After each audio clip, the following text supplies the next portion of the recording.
High standard news HSN ਦੇ ਦਰਸ਼ਕਾਂ ਦਾ ਇੱਕ ਵਾਰ ਫਿਰ ਹਾਰਦਿਕ ਸਵਾਗਤ।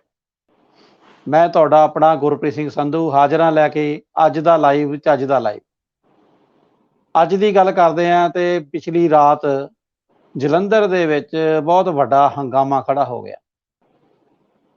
ਚਰਚ ਹੈ ਇੱਕ ਤਾਜਪੁਰ, ਜਿੱਥੇ ਇੱਕ ਮਾਸੂਮ ਬੱਚੇ ਦੀ ਜਾਨ ਚਲੇ ਗਈ ਔਰ ਉਹਨਾਂ ਦੇ ਪਰਿਵਾਰ ਦਾ ਇਲਜ਼ਾਮ ਸੀ ਕਿ ਉਹ ਦਿੱਲੀ ਤੋਂ ਆਉਂਦੇ ਨੇ, ਪਿਛਲੇ 6 ਮਹੀਨੇ ਤੋਂ ਜ਼ਿਆਦਾ ਸਮਾਂ ਹੋ ਗਿਆ ਔਰ ਉਹਨਾਂ ਨੂੰ ਚਰਚ ਵਾਲਿਆਂ ਨੇ ਪੱਕਾ ਵਾਅਦਾ ਕੀਤਾ ਸੀ, ਇਹ ਦਾਅਵਾ ਕੀਤਾ ਸੀਗਾ ਕਿ ਬੱਚਾ ਜਿਹੜਾ ਬਿਲਕੁਲ ਤੰਦਰੁਸਤ ਹੋ ਜਾਏਗਾ। ਉਹਨਾਂ ਦਾ ਕਹਿਣਾ ਪਰਿਵਾਰ ਦਾ ਕਿ ਇੱਕ ਵਾਰੀ ਪਹਿਲੇ 15,000 ਰੁਪਈਆ ਉਹਨਾਂ ਨੇ ਲਿਆ ਇੱਕ ਖਾਸ ਅਰਦਾਸ ਕਰਨ ਵਾਸਤੇ, ਪ੍ਰੇ ਕਰਨ ਵਾਸਤੇ, ਜਿਹਨੂੰ ਚਰਚ ਵਿੱਚ ਪ੍ਰੇ ਕਹਿੰਦੇ ਨੇ। ਔਰ ਉਸ ਤੋਂ ਬਾਅਦ ਜਦੋਂ ਉਹਦੇ ਨਾਲ ਵੀ ਉਹਨੂੰ ਕੋਈ ਫਰਕ ਨਹੀਂ ਸੀ ਪੈ ਰਿਹਾ ਤਾਂ ਫਿਰ ਉਹਨਾਂ ਨੇ 50,000 ਰੁਪਈਆ ਚਰਚ ਵਾਲਿਆਂ ਨੇ ਲਿਆ। ਪਾਸਟਰ ਦਾ ਨਾਂ ਆ ਬਰਜਿੰਦਰ ਸਿੰਘ, ਹੋਰ ਵਿਵਾਦਾਂ 'ਚ ਵੀ ਘਿਰਿਆ ਰਿਹਾ। ਪਹਿਲਾਂ ਇਲਜ਼ਾਮ ਵੀ ਲੱਗੇ ਸੀ, ਇੱਕ ਲੜਕੀ ਨੇ ਲਗਾਏ ਸੀ ਔਰ ਇਸ ਪਾਸਟਰ ਦਾ ਦਾਅਵਾ ਇਹ ਸੀਗਾ ਇੱਕ ਹੋਰ ਮਾਸੂਮ ਬੱਚਾ ਪਹਿਲੇ ਆਇਆ ਸੀ ਕੇਸ, ਜਿਸ ਨੂੰ ਇਹਨਾਂ ਨੇ ਕਿਹਾ ਸੀ ਕਿ ਬੱਚਾ ਮਰ ਗਿਆ ਸੀ, ਮੁਰਦਾ ਬੱਚੇ ਨੂੰ ਜਿਉਂਦਾ ਕਰ ਦਿੱਤਾ ਗਿਆ। ਪਰ ਉਹ ਦਾਅਵਾ ਕਿਤੇ ਨਾ ਕਿਤੇ CMC ਹਸਪਤਾਲ, ਈਸਾਈ ਭਾਈਚਾਰੇ ਦਾ ਹਸਪਤਾਲ ਹੀ ਹੈ, ਉੱਥੋਂ ਦੇ ਰਿਕਾਰਡ ਤੋਂ ਔਰ ਮੌਕੇ ਤੇ ਜਾ ਕੇ ਕੁਝ ਪੱਤਰਕਾਰਾਂ ਵੱਲੋਂ, ਕੁਝ ਲੋਕਾਂ ਵੱਲੋਂ ਜੋ ਅੰਕੜੇ ਇਕੱਠੇ ਕੀਤੇ ਸੀ, ਉਹਨਾਂ ਦੇ ਪਰਿਵਾਰ ਤੋਂ ਜੋ ਜਾਣਕਾਰੀ ਮਿਲੀ ਸੀ, ਉਹਦੇ ਆਧਾਰ ਤੇ ਝੂਠਾ ਸਾਬਤ ਹੋਇਆ। ਪਰ ਇਸ ਵਾਰ ਫਿਰ ਉਹ ਝੂਠ, ਉਹ ਪਖੰਡ, ਜਿਹਦੇ ਖਿਲਾਫ ਅਕਾਲ ਤਖਤ ਸਾਹਿਬ ਤੋਂ ਵੀ ਹੁਕਮਨਾਮਾ ਜਾਰੀ ਹੋ ਚੁੱਕਾ, ਸਿੱਖ ਸੰਗਤ ਵੀ ਇਕੱਠੀ ਹੋ ਰਹੀ ਹੈ। ਤੋ ਕੀ ਝਮੇਲਾ ਹੈ, ਇਹ ਕੀ ਦਾਅਵੇ ਨੇ, ਇਸ ਤਰ੍ਹਾਂ ਦੇ ਦਾਅਵਿਆਂ ਦੇ ਪਿੱਛੇ ਕਿੰਨੀ ਕੁ ਸੱਚਾਈ ਹੈ, ਇਹ ਸਾਰੇ ਉੱਤੇ ਗੱਲਬਾਤ ਕਰਾਂਗੇ। ਜਾਣਨ ਵਾਸਤੇ ਸਾਡੇ ਨਾਲ ਜੁੜ ਚੁੱਕੇ ਨੇ ਲਾਲੀ ਮੁਲਤਾਨੀ ਜੀ। ਮੁਲਤਾਨੀ ਜੀ, ਕਿਵੇਂ ਦੇਖਦੇ ਹੋ ਜਲੰਧਰ ਦੇ ਇਸ ਮਾਮਲੇ ਨੂੰ? ਸਭ ਤੋਂ ਪਹਿਲਾਂ ਸੰਧੂ ਸਾਹਿਬ, ਤੁਹਾਨੂੰ ਤੇ ਸਾਡੇ ਨਾਲ ਜੁੜੇ ਸਾਰੇ ਸਰੋਤਿਆਂ ਨੂੰ ਵਾਹਿਗੁਰੂ ਜੀ ਕਾ ਖਾਲਸਾ, ਵਾਹਿਗੁਰੂ ਜੀ ਕੀ ਫਤਿਹ ਜੀ। ਦੇਖੋ, ਇਹ ਹੁਣ ਤੋਂ ਨਹੀਂ, ਇਹ ਬਹੁਤ ਲੰਬੇ ਸਮੇਂ ਤੋਂ ਚੱਲਦਾ ਆ ਰਿਹਾ ਜੀ। ਜਿਹੜਾ ਕ੍ਰਿਸਚੈਨਿਟੀ ਦੇ ਨਾਂ ਦੇ ਉੱਤੇ ਇਹਨਾਂ ਨੇ ਇੱਕ ਬਹੁਤ ਵੱਡਾ ਬਿਜ਼ਨਸ ਐਮਪਾਇਰ ਖੜਾ ਕੀਤਾ ਹੋਇਆ ਜੀ। ਇਸ ਚੀਜ਼ ਨੂੰ ਸਾਨੂੰ ਇਸ ਤਰੀਕੇ ਨਾਲ ਹੀ ਸਮਝਣਾ ਪਏਗਾ, ਕਿਉਂਕਿ ਜੋ ਅੱਜ ਤੱਕ ਜਿਨ੍ਹਾਂ ਚੀਜ਼ਾਂ ਨੂੰ ਇਹ ਅਸੰਭਵ ਦੱਸਦੇ ਰਹੇ ਆ, ਜੋ ਵੈਸਟਰਨ ਕੰਟਰੀਜ਼ ਦੀ ਮੈਡੀਕਲ ਸਾਇੰਸ, ਮਾਡਰਨ ਸਾਇੰਸ ਜਿਨ੍ਹਾਂ ਚੀਜ਼ਾਂ ਨੂੰ ਅੱਜ ਵੀ ਅਸੰਭਵ ਦੱਸਦੀ ਆ, ਉਹਨਾਂ ਨੂੰ ਕਰਨ ਦਾ ਇਹ ਦਾਅਵਾ ਕਰਦੇ ਆ। ਜਿਹੜੀਆਂ ਲਾ ਇਲਾਜ ਬਿਮਾਰੀਆਂ ਜਿਹਨੂੰ ਕਿ ਠੀਕ ਕਰਨ ਦਾ ਦਾਅਵਾ ਕਰਨ ਵਾਲਾ ਜੇ ਕੋਈ ਵਿਅਕਤੀ ਭਾਰਤ ਦੇਸ਼ ਦੇ ਵਿੱਚ ਉੱਠਦਾ ਤਾਂ ਭਾਰਤ ਦਾ ਸੰਵਿਧਾਨ, ਭਾਰਤ ਦਾ ਕਾਨੂੰਨ ਇਹ ਕਹਿੰਦਾ ਹੈ ਕਿ ਇਹ ਇੱਕ ਜੁਰਮ ਹੈ ਜੇ ਕੋਈ ਲਾ ਇਲਾਜ ਬਿਮਾਰੀ ਨੂੰ ਠੀਕ ਕਰਨ ਦਾ ਦਾਅਵਾ ਕਰਦਾ। ਤਾਂ ਇਹ ਹਜ਼ਾਰਾਂ ਦੇ ਇਕੱਠ ਦੇ ਵਿੱਚ ਓਪਨ ਸਟੇਜਸ ਦੇ ਉੱਤੋਂ ਇਹ ਦਾਅਵੇ ਕਰਦੇ ਆ ਔਰ ਜਿਹੜੇ ਇਹਨਾਂ ਦੇ ਕਰਿੰਦੇ ਆਪਦੇ ਖੜੇ ਕੀਤੇ ਹੁੰਦੇ ਆ ਉਹਨਾਂ ਨੂੰ ਇਹ ਉੱਥੇ ਝੂਠ ਮੂਠ ਤਰੀਕੇ ਨਾਲ ਠੀਕ ਕਰਕੇ ਦਿਖਾਉਂਦੇ ਆ, ਜਿਹਦੇ ਨਾਲ ਕਿ ਆਮ ਵਿਅਕਤੀ ਜੋ ਕਿ ਮੱਧਮ ਤੋਂ ਵੀ ਹੇਠਲੇ ਵਰਗ ਦਾ ਉੱਠ ਗਿਆ ਜਾਂਦਾ, ਚਾਹੇ ਆਮ ਪੰਜਾਬੀ ਕਹਿ ਲਈਏ, ਆਮ ਭਾਰਤ ਵਾਸੀ ਕਹਿ ਲਈਏ, ਉਹ ਇਹਨਾਂ ਦੀ ਠੱਗੀ ਦੇ ਵਿੱਚ ਆ ਜਾਂਦਾ। ਕਿਉਂਕਿ ਸਾਡੇ ਲੋਕ ਬਹੁਤ ਭੋਲੇ ਆ, ਇਹ ਬਹੁਤ ਹੀ ਜਲਦੀ ਵਿਸ਼ਵਾਸ ਕਰਦੇ ਆ, ਜਿਸ ਵਿਸ਼ਵਾਸ ਦਾ ਇਹ ਬਹੁਤ ਨਜਾਇਜ਼ ਫਾਇਦਾ ਚੱਕਦੇ ਆ। ਮੈਂ ਜੇ ਪੰਜਾਬ ਦੀ ਗੱਲ ਕਰਾਂ ਤਾਂ ਵਰਲਡ ਵਾਈਡ ਜਿਹੜੀਆਂ ਕ੍ਰਿਸਚਨ ਪੁਰਾਣੀਆਂ ਐਸੋਸੀਏਸ਼ਨਸ ਬਣੀਆਂ ਹੋਈਆਂ ਨੇ, ਉਹਨਾਂ ਨੇ ਪਿਛਲੇ ਦਿਨੀ ਅਨੰਦਪੁਰ ਸਾਹਿਬ ਦੇ ਵਿੱਚ ਹੋਈ ਜਿਹੜੀ ਜਥੇਦਾਰ ਗਿਆਨੀ ਹਰਪ੍ਰੀਤ ਸਿੰਘ ਜੀ ਨਾਲ ਮੁਲਾਕਾਤ ਸੀ, ਉਹਦੇ ਵਿੱਚ ਚਾਹੇ ਉਹ ਕੈਥੋਲਿਕ ਚਰਚ ਸੀ, ਰੋਮਨ ਚਰਚ ਸੀ, ਉਹਨਾਂ ਨੇ ਇਸ ਦਾ ਖੰਡਨ ਕੀਤਾ ਔਰ ਇਹ ਸਾਫ਼ ਸ਼ਬਦਾਂ 'ਚ ਕਿਹਾ ਕਿ ਕ੍ਰਿਸਚੈਨਿਟੀ ਐਸੀ ਕਿਸੇ ਵੀ ਚੀਜ਼ ਨੂੰ ਸ਼ਹਿ ਨਹੀਂ ਦਿੰਦੀ, ਚਾਹੇ ਪੈਸੇ ਦੇ ਲਾਲਚ ਦੇ ਵਿੱਚ, ਚਾਹੇ ਹੀਲਿੰਗ ਦੇ ਨਾਂ ਦੇ ਉੱਤੇ ਕਿਸੇ ਦਾ ਧਰਮ ਪਰਿਵਰਤਨ ਕਰਾਇਆ ਜਾਵੇ, ਕ੍ਰਿਸਚੈਨਿਟੀ ਇਹਨਾਂ ਚੀਜ਼ਾਂ ਦੀ ਇਜਾਜ਼ਤ ਨਹੀਂ ਦਿੰਦੀ। ਤੇ ਜੇ ਆਪਾਂ ਦੇਖੀਏ ਤਾਂ ਉਹਦਾ ਅਸਰ ਪੰਜਾਬ ਦੇ ਵਿੱਚ ਸਾਨੂੰ ਹਜੇ ਤੱਕ ਕਿਸੇ ਵੀ ਕ੍ਰਿਸਚਨ, ਜਿਹੜੇ ਕਿ ਸੋ ਕਾਲਡ ਕ੍ਰਿਸਚਨ ਚਰਚ ਬਣੇ ਹੋਏ ਆ, ਜੋ ਕਿ ਬਿਜ਼ਨਸ ਚਲਾ ਰਹੇ ਆ, ਇਹਨਾਂ ਦੀਆਂ ਹਿਸਟਰੀਜ਼ ਖੋਲ ਕੇ ਦੇਖ ਲਓ, ਚਾਹੇ ਇਹ ਬਰਜਿੰਦਰ ਦੀ ਗੱਲ ਕਰ ਲਓ, ਚਾਹੇ ਅੰਕੁਰ ਨਰੂਲੇ ਦੀ ਗੱਲ ਕਰ ਲਓ, ਜਾਂ ਜਿਹੜਾ ਹੈਗਾ ਠੀਕ ਹੈ ਜੀ, ਉਹਦੀ ਗੱਲ ਕਰ ਲਓ, ਇਹਨਾਂ ਦੀਆਂ ਹਿਸਟਰੀਆਂ ਚੱਕ ਕੇ ਦੇਖ ਲਓ, ਇਹਨਾਂ ਦੀ ਬੈਕਗਰਾਉਂਡ ਚੱਕ ਕੇ ਦੇਖ ਲਓ, ਇਹ ਲੋਕ ਕਿਤੇ ਨਾ ਕਿਤੇ ਕ੍ਰਿਮੀਨਲ ਰਿਕਾਰਡਡ ਨੇ। ਔਰ ਦੂਸਰੀ ਚੀਜ਼ ਹੈ ਕਿ ਇਹਨਾਂ ਦੇ ਆਪਣੇ ਕਰੈਕਟਰ ਉਸ ਤਰੀਕੇ ਦੇ ਨਹੀਂ ਹੈ ਜੀ ਕਿ ਜਿਹੜਾ ਕਿ ਇਹਨਾਂ ਨੂੰ ਕਿਹਾ ਜਾ ਸਕੇ ਕਿ ਇਹ ਬਹੁਤ ਹੀ ਉੱਚੇ ਸੁੱਚੇ ਫਕੀਰ ਨੇ ਜਾਂ ਧਾਰਮਿਕ ਪ੍ਰਵਿਰਤੀ ਦੇ ਵੀ ਲੋਕ ਨੇ, ਇਹ ਨਹੀਂ ਕਿਹਾ ਜਾ ਸਕਦਾ।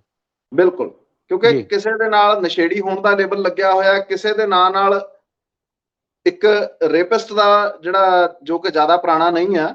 ਜੀ ਜੀ, ਜੇ ਮੈਂ ਪਾਸਟਰ ਬਰਜਿੰਦਰ ਦੀ ਗੱਲ ਕਰਾਂ ਤਾਂ 2019 ਦੇ ਵਿੱਚ ਜਿਹੜਾ ਇਹਦੇ ਉੱਤੇ ਪਰਚਾ ਦਰਜ ਹੋਇਆ ਸੀ ਜੀ, ਤੇ ਕਿਸੇ ਦਾ ਵੀ ਅਕਸ ਸਾਫ਼ ਨਹੀਂ ਆ। ਉੱਪਰੋਂ ਇਹ ਦਾਅਵੇ ਜਿਹੜੇ ਕਰਦੇ ਆ ਕਿ ਅਸੀਂ ਉਹਨਾਂ ਬਿਮਾਰੀਆਂ ਨੂੰ ਠੀਕ ਕਰਦੇ ਆ, ਉਹਨਾਂ ਲਾਇਲਾਜ ਬਿਮਾਰੀਆਂ ਨੂੰ ਠੀਕ ਕਰਦੇ ਆ ਜਿਨ੍ਹਾਂ ਦਾ ਕਿਸੇ ਹਸਪੀਟਲ, ਕਿਸੇ ਦੁਨੀਆ ਦੇ ਬੈਸਟ ਟ੍ਰੀਟਮੈਂਟ ਸੈਂਟਰ ਦੇ ਵਿੱਚ ਵੀ ਟ੍ਰੀਟਮੈਂਟ ਨਹੀਂ ਹੈ ਜੀ। ਜਦ ਕਿ ਦੂਜੇ ਪਾਸੇ ਦੇਖਿਆ ਜਾਵੇ ਤਾਂ ਜਿਹੜੇ ਕ੍ਰਿਸਚਨਾਂ ਦੇ ਸਰਵਉੱਚ ਪਦ ਦੇ ਉੱਤੇ ਇਸ ਟਾਈਮ ਸਥਾਪਿਤ ਨੇ, ਪੌਪ ਨੇ, ਜਿਨ੍ਹਾਂ ਨੂੰ ਪੌਪ ਕਿਹਾ ਜਾਂਦਾ ਵੈਟੀਕਨ ਸਿਟੀ ਦੇ ਵਿੱਚ, ਉਹ ਖੁਦ ਇਸ ਸਮੇਂ ਗੋਡਿਆਂ ਦੇ ਦਰਦ ਤੋਂ ਜਿਹੜਾ ਪੀੜਾ ਦੇ ਵਿੱਚੋਂ ਗੁਜ਼ਰ ਰਹੇ ਆ ਜੀ। ਤੇ ਉਹਨਾਂ ਦਾ ਜਿਹੜਾ ਮੈਡੀਕਲ ਸਾਇੰਸ ਦੇ ਹਿਸਾਬ ਸਿਰ ਉਹਨਾਂ ਦਾ ਜਿਹੜਾ ਟ੍ਰੀਟਮੈਂਟ ਚੱਲ ਰਿਹਾ। ਸਾਨੂੰ ਇਹ ਨਹੀਂ ਸਮਝ ਆਉਂਦੀ ਹੈਗੀ ਕਿ ਸਾਰਾ ਕੁਝ ਇਹ ਪੰਜਾਬ ਲਈ ਆ। ਕੀ ਸਾਡੀਆਂ ਸਰਕਾਰਾਂ ਨੂੰ ਇਹ ਨਹੀਂ ਦਿਖਦਾ? ਜੀ, ਕਿਉਂ ਸਾਡੇ ਆਮ ਲੋਕ ਇਹਨੂੰ ਦੇਖਣ ਲਈ ਆਪਣੀਆਂ ਅੱਖਾਂ ਤੋਂ ਪਰਦਾ ਨਹੀਂ ਚੱਕਦੇ? ਵੱਡਾ ਸਵਾਲ ਹੈ। ਅੱਜ ਧਰਮ ਪਰਿਵਰਤਨ ਮਾਸ ਲੈਵਲ ਤੇ ਕੀਤਾ ਜਾ ਰਿਹਾ, ਬਹੁਤ ਵੱਡੇ ਪੱਧਰ ਦੇ ਉੱਤੇ ਧਰਮ ਪਰਿਵਰਤਨ ਹੋ ਰਿਹਾ। ਤੁਸੀਂ ਬਾਰਡਰ ਬੈਲਟ ਚ ਐਂਟਰ ਕਰ ਜਾਓ, ਗੁਰਦਾਸਪੁਰ ਤੋਂ ਲੈ ਕੇ ਫਿਰੋਜ਼ਪੁਰ ਬੈਲਟ ਆ ਜੀ, ਲਗਭਗ ਕ੍ਰਿਸਚਨ ਹੋ ਚੁੱਕੀ ਆ। ਤੁਸੀਂ ਬਾਰਡਰ ਤੋਂ ਮਿਡਲ ਆਉਨੇ ਹੋ, ਤੁਸੀਂ ਆਉਨੇ ਹੋ ਜਲੰਧਰ ਸਾਈਡ ਜੀ, ਤਾਂ ਦੁਨੀਆ ਦਾ ਚੌਥਾ ਸਭ ਤੋਂ ਵੱਡਾ ਤੇ ਏਸ਼ੀਆ ਦਾ ਸਭ ਤੋਂ ਵੱਡਾ ਚਰਚ ਹੈ ਜਿਹੜਾ ਉਹ ਬਣਨ ਜਾ ਰਿਹਾ। ਔਰ ਇਹ ਸਭ ਕੁਝ ਉਸ ਜਗ੍ਹਾ ਤੇ ਹੋ ਰਿਹਾ ਜੀ ਜਿਹੜੀ ਗੁਰੂਆਂ ਪੀਰਾਂ ਦੀ, ਰਿਸ਼ੀਆਂ ਮੁਨੀਆਂ ਦੀ ਧਰਤੀ ਆ ਜੀ। ਔਰ ਕਿਤੇ ਨਾ ਕਿਤੇ ਸਾਨੂੰ ਦਰਕਨਾਰ ਕਰਕੇ, ਸਾਡੇ ਖਿਲਾਫ ਭੜਕਾ ਕੇ, ਵਰਗਲਾ ਕੇ ਲੋਕਾਂ ਨੂੰ ਆਪਣੇ ਪਿੱਛੇ ਲਾਇਆ ਜਾ ਰਿਹਾ। ਜੀ ਜੀ ਜੀ। ਸਾਡੇ ਧਰਮ ਗੁਰੂਆਂ ਨੂੰ, ਸਾਡੇ ਸੰਤ ਸਮਾਜ ਨੂੰ ਵੀ ਇਸ ਚੀਜ਼ ਦੇ ਉੱਤੇ ਧਿਆਨ ਦੇਣ ਦੀ ਜ਼ਰੂਰਤ ਹੈ, ਕਿਉਂਕਿ ਜੇਕਰ ਅੱਜ ਇਹਦੇ ਉੱਤੇ ਨਾ ਕੰਮ ਕੀਤਾ ਗਿਆ, ਜੇਕਰ ਅੱਜ ਇਹਨਾਂ ਚੀਜ਼ਾਂ ਦੇ ਉੱਤੇ ਧਿਆਨ ਨਾ ਦਿੱਤਾ ਗਿਆ, ਤਾਂ ਆਉਣ ਵਾਲਾ ਸਮਾਂ ਦੂਰ ਨਹੀਂ ਹੈ ਕਿ ਪੰਜਾਬ ਦੇ ਹਰ ਰਹਿਵਾਸੀ ਦੇ ਗਲ ਦੇ ਵਿੱਚ ਕ੍ਰਾਸ ਹੋਏਗਾ। ਸਾਡੀ ਸਮੱਸਿਆ ਕਿਸੇ ਧਰਮ ਨਾਲ ਨਹੀਂ ਹੈ ਜੀ, ਸਾਨੂੰ ਕਿਸੇ ਧਰਮ ਤੋਂ ਸਮੱਸਿਆ ਨਹੀਂ। ਸਾਡੀ ਸਮੱਸਿਆ ਹੈ ਕਿ ਜੋ ਲਾਲਚ ਦੇ ਕੇ ਧਰਮ ਪਰਿਵਰਤਨ ਕਰਾਇਆ ਜਾ ਰਿਹਾ ਉਹ ਸਹੀ ਨਹੀਂ। ਉਹ ਚਾਹੇ ਫਿਰ ਹੀਲਿੰਗ ਦੇ ਨਾਂ ਤੇ ਹੋਵੇ ਜਾਂ ਫਿਰ ਪੈਸੇ ਦਾ ਲਾਲਚ ਹੋਵੇ। ਆਮ ਤੌਰ ਤੇ ਲਾਲੀ ਜੀ, ਇਹਨਾਂ ਦਾ ਦਾਅਵਾ ਹੁੰਦਾ ਕਿ ਅਸੀਂ ਧਰਮ ਪਰਿਵਰਤਨ ਨਹੀਂ ਕਰਾਉਂਦੇ। ਕਹਿੰਦੇ ਜੀ ਇਹ ਵਿਅਕਤੀ ਦੇ ਮਤ ਦਾ ਪਰਿਵਰਤਨ ਹੋ ਜਾਂਦਾ, ਉਹਦਾ ਵਿਚਾਰ ਬਦਲਦਾ ਆ, ਜਿਹਨੂੰ ਕਿ ਕਹਿੰਦੇ ਯੀਸ਼ੂ ਜੀ ਤੋਂ ਕੁਝ ਹਾਸਲ ਹੋ ਜਾਂਦਾ। ਹਾਲ ਹੀ ਦੇ ਵਿੱਚ ਬਹੁਤ ਸਾਰੇ ਇਸ ਤਰ੍ਹਾਂ ਦੇ ਵੀਡੀਓ ਵੀ ਵਾਇਰਲ ਹੋਣ ਲੱਗ ਗਏ ਨੇ। ਜਿਵੇਂ ਇੱਕ ਵਿਅਕਤੀ ਦਾਅਵਾ ਕਰ ਰਿਹਾ ਸੀ ਕਿ ਮੈਂ ਵਿਦੇਸ਼ ਗਿਆ ਸੀ, ਉੱਥੇ ਮੈਂ ਅੰਨਾ ਹੋ ਗਿਆ ਸੀ, ਮੇਰੀ ਅੱਖਾਂ ਦੀ ਰੋਸ਼ਨੀ ਚਲ ਗਈ, ਮੈਂ ਵਾਪਸ ਮੈਨੂੰ ਭੇਜਣਾ ਸੀਗਾ ਤੇ ਇੱਕ ਅੰਗਰੇਜ਼ ਕਹਿੰਦਾ ਤੂੰ ਰੁਕ ਜਾ, ਤੇ ਉਹਨੇ ਕਹਿੰਦਾ ਮੇਰੇ ਵਾਸਤੇ 15 ਦਿਨ ਉੱਥੇ ਪ੍ਰੇ ਕੀਤੀ। ਉਸ ਤੋਂ ਬਾਅਦ ਕਹਿੰਦਾ ਜੀ ਮੇਰੀ ਅੱਖਾਂ ਦੀ ਰੋਸ਼ਨੀ ਮੁੜ ਆਈ ਤੇ ਮੈਂ ਉੱਥੇ ਕਹਿੰਦਾ ਜੀ ਰਹਿਣਾ ਸ਼ੁਰੂ ਕਰਤਾ। ਪਰ ਉਹਦਾ ਮੈਂ ਜਦੋਂ ਧਿਆਨ ਨਾਲ ਚੈੱਕ ਕੀਤਾ ਕਿ ਜਿਸ ਕੈਮਰੇ ਤੇ ਬੋਲ ਰਿਹਾ ਸੀਗਾ, ਉੱਥੋਂ ਪਤਾ ਲੱਗ ਰਿਹਾ ਸੀ ਕਿ ਹਾਲੇ ਵੀ ਉਹਨੂੰ ਅੱਖਾਂ ਤੋਂ ਜਿਹੜਾ ਨਜ਼ਰ ਨਹੀਂ ਆਉਂਦਾ, ਉਹ ਸਿਰਫ ਐਵੇਂ ਮੂਹਰੇ ਕੈਮਰਾ ਬਿਠਾ ਕੇ ਕਿਸੇ ਨੇ ਉਹਨੂੰ ਬਣਾਤਾ, ਔਰ ਸਿੱਖੀ ਸਰੂਪ ਦੇ ਵਿੱਚ ਵਿਅਕਤੀ ਸੀ। ਇਸ ਤਰ੍ਹਾਂ ਦੀਆਂ ਬਹੁਤ ਸਾਰੀਆਂ ਘਟਨਾਵਾਂ ਨੇ। ਜਿਵੇਂ ਤੁਸੀਂ ਜ਼ਿਕਰ ਕੀਤਾ ਕਿ ਜਦੋਂ ਇਹ ਇੱਥੇ ਆ ਕੇ ਆਪਣਾ ਪ੍ਰਚਾਰ ਕਰਦੇ ਨੇ, ਅਸਲੀ ਆਪਣਾ ਪ੍ਰਚਾਰ ਦੇ ਘੱਟ ਕਰਦੇ ਨੇ, ਲੇਕਿਨ ਪਹਿਲਾਂ ਸਭ ਤੋਂ ਵੱਧ ਨਿੰਦਿਆ ਕਰਦੇ ਨੇ ਸਾਡੇ ਗੁਰੂ ਸਾਹਿਬਾਨ ਦੀ, ਸਾਡੇ ਪੀਰਾਂ ਫਕੀਰਾਂ ਦੀ, ਹਿੰਦੂ ਦੇਵ ਦੇਵਤਿਆਂ ਦੀ, ਮਹਾਂਪੁਰਸ਼ਾਂ ਦੀ, ਸਾਰਿਆਂ ਜਿਹੜੇ ਸਾਡੇ ਅੱਜ ਤੱਕ ਜਿਹੜੇ ਮਹਾਂਪੁਰਸ਼ ਸੰਤ ਹੋਏ, ਫਕੀਰ ਹੋਏ, ਉਹਨਾਂ ਦੀ ਇਹ ਨਿੰਦਿਆ ਕਰਦੇ ਨੇ। ਉਹਨਾਂ ਦੇ ਉੱਤੇ ਬੜੇ ਤਰ੍ਹਾਂ ਦੇ ਸਵਾਲ ਖੜੇ ਕਰਦੇ ਨੇ। ਆਮ ਜਿਹੜਾ ਵਿਅਕਤੀ ਹੈ, ਜਿਹਨੂੰ ਇਹਨਾਂ ਦੇ ਵਿੱਚ ਗਹਿਰਾਈ ਨਾਲ ਗਿਆਨ ਨਹੀਂ ਹੁੰਦਾ, ਉਹਦੀ ਪਹਿਲਾਂ ਆਸਥਾ ਤੋੜਦੇ ਨੇ। ਔਰ ਉਸ ਆਸਥਾ ਤੋੜਨ ਦੇ ਵਿੱਚ ਜਿਹੜਾ ਇੱਕ ਅਜਿਹਾ ਭਾਈਚਾਰਾ ਜਿਹੜਾ ਆਪਣੇ ਆਪ ਨੂੰ ਬਹੁਤ ਪੰਜਾਬੀਅਤ ਦਾ ਹਿਤੈਸ਼ੀ ਦੱਸਦਾ, ਜੋ ਆਪਣੇ ਆਪ ਨੂੰ ਮਨੁੱਖੀ ਹੱਕਾਂ ਦਾ ਬਹੁਤ ਵੱਡਾ ਦਾਅਵੇਦਾਰ ਦੱਸਦਾ, ਮੇਰੀ ਮੁਰਾਦ ਹੈ ਮਾਰਕਸਵਾਦ ਤੋਂ ਪ੍ਰੇਰਿਤ ਜਿਹੜੇ ਸਾਡੇ ਭਰਾ ਨੇ ਕਾਮਰੇਡ ਵੀ, ਉਹ ਹਰ ਖੇਤਰ ਦੇ ਵਿੱਚ ਅਗਵਾਈ ਕਰਨ ਦੇ ਨਾਂ ਦੇ ਉੱਤੇ, ਉਹ ਲੋਕਾਂ ਨੂੰ ਹੱਕ ਦਿਵਾਉਣ ਦੇ ਨਾਂ ਦੇ ਉੱਤੇ, ਔਰ ਪਿੱਛੇ ਦੇ ਤਾਂ ਤਰਕਸ਼ੀਲ ਸੁਸਾਇਟੀਆਂ ਰਹੀਆਂ ਇਹਨਾਂ ਦੀਆਂ ਬਣਦੀ, ਤਰਕਸ਼ੀਲ ਸੁਸਾਇਟੀਆਂ ਦੇ ਵਿੱਚ ਇਹਨਾਂ ਨੇ ਬੜਾ ਜ਼ੋਰ ਲਾਇਆ ਔਰ ਹਿੰਦੂ ਔਰ ਸਿੱਖਾਂ ਦੇ ਪਖੰਡਵਾਦ ਦੇ ਉੱਤੇ ਹੀ ਇਹਨਾਂ ਨੇ ਗੱਲ ਕੀਤੀ। ਪਰ ਅੱਜ ਤੁਸੀਂ ਦੌਰ ਦੇਖ ਲਓ, ਜਦੋਂ ਪਖੰਡਵਾਦ ਨੇ ਪੂਰਾ ਜ਼ੋਰ ਫੜ ਲਿਆ, ਪਖੰਡਵਾਦ ਦਾ ਇੱਕ ਵੱਖਰਾ ਰੂਪ ਅਖਤਿਆਰ ਹੋ ਗਿਆ, ਲੱਗਾ ਕਿ ਹੁਣ ਜਿਹੜਾ ਪਖੰਡਵਾਦ ਹੈ ਉਹ ਅਸਲੀ ਰੂਪ ਦੇ ਵਿੱਚ ਸਾਹਮਣੇ ਆ ਗਿਆ, ਜਿਹਨੂੰ ਸੱਚਮੁੱਚ ਅਸੀਂ ਪਖੰਡਵਾਦ ਕਹਿ ਸਕਦੇ ਹਾਂ ਜ਼ੋਰਦਾਰ ਰੂਪ 'ਚ। ਉਸ ਵੇਲੇ ਉਹ ਸੰਸਥਾਵਾਂ ਜਿਹੜੀਆਂ ਚੁੱਪ ਕਰੀ ਬੈਠੀਆਂ ਨੇ। ਕੀ ਲੱਗਦਾ ਕਿ ਆਉਣ ਵਾਲੇ ਸਮੇਂ ਦੇ ਵਿੱਚ ਜੋ ਇਸ ਵੇਲੇ ਹਾਲਾਤ ਵਾਪਰ ਰਹੇ ਨੇ, ਜਿੱਦਾਂ ਦੀ ਇਹ ਘਟਨਾ ਵਾਪਰੀ ਹੈ, ਇਹਦੇ ਮੱਦੇਨਜ਼ਰ ਕੋਈ ਜਾਗਰੂਕਤਾ ਆਉਣ ਦੀ ਉਮੀਦ ਲੱਗਦੀ ਹੈ ਤੁਹਾਨੂੰ? ਦੇਖੋ, ਜਿਹੜਾ ਤੁਸੀਂ ਮਾਰਕਸਵਾਦੀਆਂ ਦਾ ਜਾਂ ਕਮਿਊਨਿਸਟਾਂ ਦਾ ਪੱਖ ਰੱਖਿਆ ਜੀ, ਕਿ ਜਿਸ ਤਰ੍ਹਾਂ ਉਹਨਾਂ ਨੇ ਬੀਤੇ ਸਮਿਆਂ ਦੇ ਵਿੱਚ ਪਖੰਡਵਾਦ ਦੇ ਨਾਂ ਦੇ ਉੱਤੇ ਸਾਡੇ ਧਰਮ ਦਾ ਖੰਡਨ ਕੀਤਾ ਜੀ, ਜਾਂ ਧਰਮ ਦੀ ਖਿਲਾਫਤ ਕੀਤੀ, ਜੀ, ਤਾਂ ਮੈਂ ਇੱਥੇ ਇੱਕ ਗੱਲ ਕਹਿਣੀ ਚਾਹਾਂਗਾ ਕਿ ਜੀ, ਮਾਰਕਸਵਾਦ ਆ ਤੇ ਚਾਹੇ ਕ੍ਰਿਸਚੀਅਨਿਟੀ ਹੈ, ਇਹ ਦੋਨੇ ਪੱਛਮ ਦੀਆਂ ਦੇਣਾ ਨੇ। ਜੀ, ਸੋ ਮਾਰਕਸਵਾਦੀ ਕਦੇ ਵੀ ਕ੍ਰਿਸਚਨ ਦੇ ਅਗੇਂਸਟ ਨਹੀਂ ਜਾਏਗਾ ਜੀ, ਮਤਲਬ ਵਿਦੇਸ਼ੀ ਵਿਚਾਰਧਾਰਾਵਾਂ ਕਿਉਂਕਿ ਕਹਿ ਸਕਦੇ ਹਾਂ ਇਕੱਠੀਆਂ ਨੇ। ਸਾਨੂੰ ਇਹਨੂੰ ਬਹੁਤ ਹੀ ਤਰੀਕੇ ਨਾਲ ਸਮਝਣਾ ਪਏਗਾ। ਜੀ, ਅੱਜ ਜੇ ਅਸੀਂ ਕ੍ਰਿਸਚੀਅਨਿਟੀ ਨੂੰ ਦੇਖਦੇ ਹਾਂ ਜੀ, ਤਾਂ ਸਾਨੂੰ ਕ੍ਰਿਸਚੀਅਨਿਟੀ ਨੂੰ ਇੱਕ ਬਹੁਤ ਵੱਡੇ ਬਿਜ਼ਨਸ ਐਮਪਾਇਰ ਦੇ ਹਿਸਾਬ ਸਿਰ ਦੇਖਣਾ ਪਏਗਾ ਜੋ ਅੱਜ ਦੇ ਦੌਰ ਦੇ ਵਿੱਚ ਚੱਲ ਰਿਹਾ। ਜੀ, ਕਿਉਂਕਿ ਦੇਖੋ, ਤੁਸੀਂ ਜੇ ਕ੍ਰਿਸਚਨ ਮਤ ਦੇ ਵਿੱਚ ਜਾਓਗੇ ਜੀ, ਤਾਂ ਉਹਦੇ ਵਿੱਚ ਤੁਹਾਨੂੰ ਹਰ ਚੀਜ਼ ਖਾਣ ਪੀਣ ਦੀ ਇਜਾਜ਼ਤ ਆ, ਤੁਹਾਨੂੰ ਹਰ ਤਰ੍ਹਾਂ ਦੀ ਚੀਜ਼ ਨੂੰ ਅਜ਼ਮਾਉਣ ਦੀ ਇਜਾਜ਼ਤ ਆ, ਤੁਹਾਨੂੰ ਜ਼ਿੰਦਗੀ ਤੁਹਾਡੇ ਹਿਸਾਬ ਸਿਰ ਜੀਣ ਦੀ ਇਜਾਜ਼ਤ ਆ। ਜੀ, ਪਰ ਇਹਦੇ ਉਲਟ ਜੇ ਤੁਸੀਂ ਸਿੱਖੀ ਸਿਧਾਂਤਾਂ ਦੀ ਗੱਲ ਕਰਦੇ ਹੋ ਜਾਂ ਤੁਸੀਂ ਸਨਾਤਨ ਧਰਮ ਦੀ ਗੱਲ ਕਰਦੇ ਹੋ ਜੀ, ਤਾਂ ਉਹਦੇ ਵਿੱਚ ਗੱਲ ਮਾਨਵਤਾ ਦੀ ਕੀਤੀ ਜਾਂਦੀ ਆ। ਜੇ ਗੁਰਬਾਣੀ ਦੀ ਗੱਲ ਕਰੀਏ ਤਾਂ ਮਾਨਸ ਕੀ ਜਾਤ ਸਭੈ ਏਕੈ ਪਹਿਚਾਨਬੋ, ਜੀ, ਔਰ ਮਨੁੱਖੀ ਗੁਣਾਂ ਦੀ ਜਾਤੀ ਇੱਕ ਆ। ਜਦ ਕਿ ਕ੍ਰਿਸਚੀਅਨਿਟੀ ਕਹਿੰਦੀ ਹੈ ਕਿ ਤੁਸੀਂ ਸਭ ਤੋਂ ਉੱਤਮ ਹੋ, ਜਾਂ ਕ੍ਰਿਸਚੀਅਨਿਟੀ ਦੇ ਜਿਹੜੇ ਅੱਜ ਕੱਲ ਦੇ ਸੋ ਕਾਲਡ ਅੰਕੁਰ ਨਰੂਲੇ ਜਾਂ ਖੋਜੇਵਾਲ ਵਰਗੇ ਜਾਂ ਬਰਜਿੰਦਰ ਵਰਗੇ ਜਿਹੜੇ ਪਾਸਟਰ ਬਣੇ ਹੋਏ ਆ, ਇਹ ਲੋਕ ਸਭ ਤੋਂ ਪਹਿਲੀ ਗੱਲ ਹੀ ਮਾਈਂਡਸੈਟ ਹੀ ਇਹ ਕੀਤਾ ਜਾਂਦਾ ਆ ਕਿ ਤੁਸੀਂ ਅੱਜ ਗਲ 'ਚ ਕ੍ਰਾਸ ਪਾ ਲਿਆ, ਤੁਹਾਡਾ ਬਪਤਿਸਮਾ ਹੋ ਗਿਆ, ਤਾਂ ਤੁਸੀਂ ਦੁਨੀਆ ਦੇ ਸਰਵੋੱਚ ਜਿਹੜੇ ਮਨੁੱਖੀ ਪਦ ਦੇ ਉੱਤੇ ਆ ਗਏ। ਬਾਕੀ ਸਾਰੇ ਤੁਹਾਡੇ ਤੋਂ ਥੱਲੇ ਆ। ਜਿਹੜਾ ਕਿਸੇ ਹੋਰ ਧਰਮ ਨੂੰ ਮੰਨਦਾ ਉਹ ਤੁਹਾਡੇ ਤੋਂ ਥੱਲੇ ਆ ਗਿਆ। ਜੀ, ਮਤਲਬ ਤੁਹਾਡੇ ਸਾਰੇ ਪਾਪ ਬਖਸ਼ੇ ਗਏ ਨੇ। ਪਾਪ ਬਖਸ਼ੇ ਗਏ ਜੀ। ਪਰ ਵੱਡੀ ਗੱਲ ਆ, ਤੁਹਾਡੇ ਨਾਲ ਵੀ ਜਾਣਕਾਰੀ ਸਾਂਝੀ ਕਰ ਦਈਏ। ਸਾਡੇ ਧਿਆਨ 'ਚ ਆਇਆ ਜਲੰਧਰ ਤੇ ਉਹਦੇ ਆਸੇ-ਪਾਸੇ ਬਹੁਤ ਸਾਰੇ ਲੋਕ ਨੇ, ਆਮ ਲੋਕ ਨਹੀਂ, ਜਿਹੜੇ ਪਾਦਰੀ ਰਹੇ ਨੇ ਵੱਡੇ-ਵੱਡੇ, ਜਿਨ੍ਹਾਂ ਨੇ ਬਹੁਤ ਸਾਰੀ ਕਨਵਰਸ਼ਨ ਕੀਤੀ ਹੈ। ਉਹਨਾਂ ਦੇ ਪਰਿਵਾਰਾਂ ਵਿੱਚੋਂ ਅਜਿਹੀਆਂ ਕਹਾਣੀਆਂ ਸਾਹਮਣੇ ਆ ਰਹੀਆਂ ਨੇ ਕਿ ਉਹਨਾਂ ਦੇ ਪਰਿਵਾਰਾਂ 'ਚ ਕਿਸ ਤਰ੍ਹਾਂ ਕੈਂਸਰ ਦੇ ਨਾਲ ਔਰ ਬਹੁਤ ਦਰਦਨਾਕ ਹਾਲਾਤ ਹੋ ਕੇ, ਕਈਆਂ ਦੇ ਤਾਂ ਕੀੜੇ ਪੈ ਕੇ ਇਸ ਤਰੀਕੇ ਨਾਲ ਲੋਕੀ ਜਿਹੜੇ ਆ ਉਹ ਗਏ ਨੇ, ਜਿਹੜੇ ਦਾਅਵਾ ਕਰਦੇ ਸੀ ਕਿ ਪਾਪ ਬਖਸ਼ੇ ਗਏ ਨੇ। ਅਗਰ ਉਹਨਾਂ ਦੇ ਪਾਪ ਬਖਸ਼ੇ ਗਏ ਸੀ, ਸਵਾਲ ਵੱਡਾ ਇਹ ਉੱਠ ਰਿਹਾ ਕਿ ਅਗਰ ਪਾਪ ਬਖਸ਼ੇ ਗਏ ਸੀ ਤੇ ਉਹਨਾਂ ਨੂੰ ਹੁਣ ਜਿਹੜੀ ਸਜ਼ਾ ਮਿਲੀ ਉਹ ਕਿਹੜੀ ਚੀਜ਼ ਦੀ ਮਿਲੀ ਹੈ? ਅਗਰ ਕਰਮਾਂ ਦਾ ਹੀ ਜਿਹੜਾ ਲੇਖਾ ਉਹ ਨਹੀਂ ਟੁੱਟਿਆ ਤੇ ਫਿਰ ਜਿਹੜੇ ਦਾਅਵੇ ਸੀਗੇ ਕਿ ਤੁਹਾਡੇ ਕਰਮਾਂ ਦਾ ਲੇਖਾ ਛੁੱਟ ਜਾਊ, ਤੁਹਾਨੂੰ ਪਾਪਾਂ ਤੋਂ ਮੁਕਤੀ ਮਿਲ ਜਾਏਗੀ, ਉਹਦਾ ਆਧਾਰ ਕੀ ਸੀਗਾ? ਇਹ ਬੜੇ ਵੱਡੇ ਜਿਹੜੇ ਸਵਾਲ ਨੇ ਜਿਹਦੇ ਉੱਤੇ ਆਉਣ ਵਾਲੇ ਸਮੇਂ ਦੇ ਵਿੱਚ ਵੀ ਹੋਰ ਚਰਚਾ ਜਿਹੜੀ ਆ ਉਹ ਹੁੰਦੀ ਰਹੇਗੀ। ਪਰ ਗੱਲ ਵੱਡੀ ਇਹ ਹੈ ਕਿ ਅਜਿਹੇ ਜੋ ਪਖੰਡਵਾਦ ਹੋ ਰਿਹਾ, ਜਿਵੇਂ ਹੁਣ ਇੱਕ ਬੱਚਾ ਮਾਸੂਮ ਦਿੱਲੀ ਤੋਂ ਵਿਅਕਤੀ ਆਉਂਦਾ, ਇੱਕ ਪਰਿਵਾਰ ਆਉਂਦਾ ਇਹਨਾਂ ਦਾ ਪ੍ਰਚਾਰ ਦੇਖ ਕੇ, ਔਰ ਪ੍ਰਚਾਰ ਨੂੰ ਰੋਕਣ ਦਾ ਹੁਣ ਤੱਕ ਸਰਕਾਰਾਂ ਨੇ ਅਜਿਹੇ ਝੂਠੇ ਪ੍ਰਚਾਰ ਨੂੰ ਰੋਕਣ ਦਾ ਕੋਈ ਉਪਰਾਲਾ ਨਹੀਂ ਕੀਤਾ। ਅਜਿਹੀ ਕੋਈ ਵੀ ਪ੍ਰਣਾਲੀ ਨਹੀਂ ਹੈ, ਕੋਈ ਵੀਡੀਓ ਰਿਕਾਰਡਿੰਗ ਨਹੀਂ ਮੌਕੇ ਦੀ, ਜਾਂ ਤਾਂ ਹੋਵੇ ਨਿਰਪੱਖ ਜਿਹੜੀਆਂ ਪੱਖਪਾਤ ਤੋਂ ਰਹਿ ਜਿਹੜੀਆਂ ਧਿਰਾਂ ਨੇ ਉਹ ਜਾ ਕੇ ਰਿਕਾਰਡ ਕਰ ਸਕਣ, ਸੱਚ ਔਰ ਝੂਠ ਦਾ ਨਿਤਾਰਾ ਕਰ ਸਕਣ, ਔਰ ਉਹਨਾਂ ਦੇ ਜਿਹੜੇ ਦਾਅਵੇ ਨੇ ਜਿਹੜੇ ਵਿਅਕਤੀ ਉੱਤੇ ਪੇਸ਼ ਕੀਤੇ ਜਾਂਦੇ ਨੇ ਉਹਨਾਂ ਵਿਅਕਤੀਆਂ ਦੀ ਵੀ ਪੜਚੋਲ ਹੋਣੀ ਚਾਹੀਦੀ ਹੈ ਕਿ ਉਹਨਾਂ ਦੇ ਬੈਕ ਦੇ ਉੱਤੇ ਕੀ ਸੀ, ਕੀ ਸੱਚਮੁੱਚ ਬਿਮਾਰ ਸੀਗਾ ਉਹ ਜਾਂ ਨਹੀਂ ਸੀਗਾ। ਕਿਤੇ ਝੂਠਾ ਦਾਅਵਾ ਤਾਂ ਨਹੀਂ ਬੰਦਾ ਕਰ ਰਿਹਾ, ਉਹਨਾਂ ਸਿੱਖਿਆ ਸਿਖਾਇਆ ਦਾਅਵਾ ਤਾਂ ਨਹੀਂ ਕਰ ਰਿਹਾ। ਜੋ ਕੁਝ ਵੀ ਮਤਲਬ ਉੱਥੇ ਚੱਲਦਾ ਉਹਦਾ ਇੱਕ ਡਾਕਟਰੀ, ਇੱਕ ਮੈਡੀਕਲ ਰਿਕਾਰਡ ਵੀ ਨਾਲ ਹੋਣਾ ਲਾਜ਼ਮੀ ਹੈ, ਨਹੀਂ ਤਾਂ ਉਹਨਾਂ ਦਾ ਵੀਡੀਓ ਜਿਹੜਾ ਰਿਲੀਜ਼ ਨਹੀਂ ਹੋਣਾ ਚਾਹੀਦਾ।